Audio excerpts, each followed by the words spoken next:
کہا جاتا ہے کہ بہت زمانے پہلے ایک عظیم بادشاہ ایک وسیع سلطنت پر حکمرانی کرتا تھا۔ رعایا خوشحال تھی، خزانے بھرے ہوئے تھے اور دربار میں شان و شوکت کی کمی نہ تھی۔ مگر بادشاہ کے دل میں ایک ہی فکر رہتی تھی، اس کی اکلوتی بیٹی جو حسن و جمال میں اپنی مثال آپ تھی۔ شہزادی کی صورت ایسی تھی کہ دیکھنے والا حیران رہ جاتا، مگر افسوس کہ اس کی سیرت میں نرمی اور انکساری نہ تھی۔ حسن پر غرور اور جوانی پر تکبر ایسا چھایا ہوا تھا کہ کسی کو خاطر میں نہ لاتی۔ جب بھی کوئی بادشاہ یا شہزادہ اس کے لیے نکاح کا پیغام بھیجتا، شہزادی سب کے سامنے ہنستی اور ان کا مذاق اڑاتی۔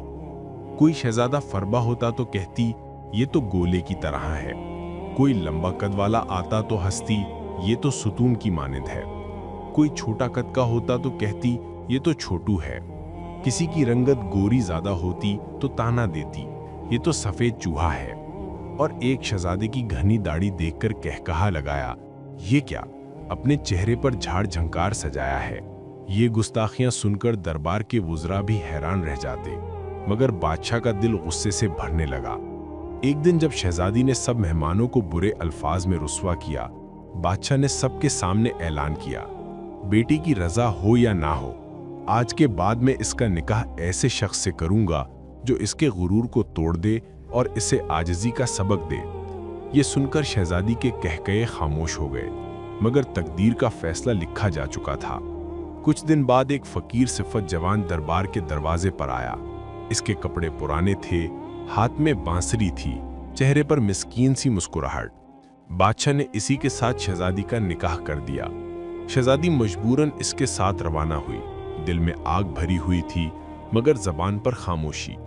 راستے میں جب وہ حسین و شاداب وادیوں سے گزرتے، عالی شان محلات اور بڑے بڑے شہروں کو دیکھتے، شہزادی حیران ہو کر پوچھتی یہ محل کس کا ہے، یہ شہر کس کے زیر فرمان ہے؟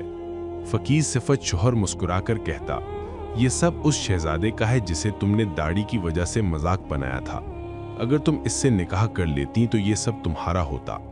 شہزادی کا دل کٹنے لگا، مگر وقت کا پہیہ پیچھے نہ پلٹا۔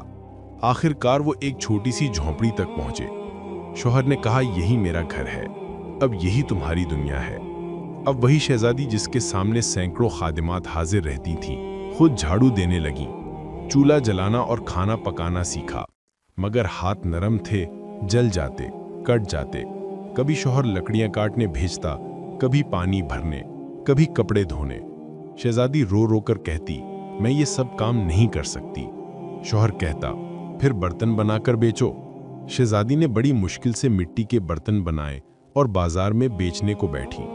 لوگ حیران ہوتے کہ ایک شہزادی برتن بیچ رہی ہے، کچھ ہمدردی سے خریدتے، مگر ایک دن اس کا اپنا شوہر آیا اور جان بوجھ کر سارے برتن توڑ ڈالے۔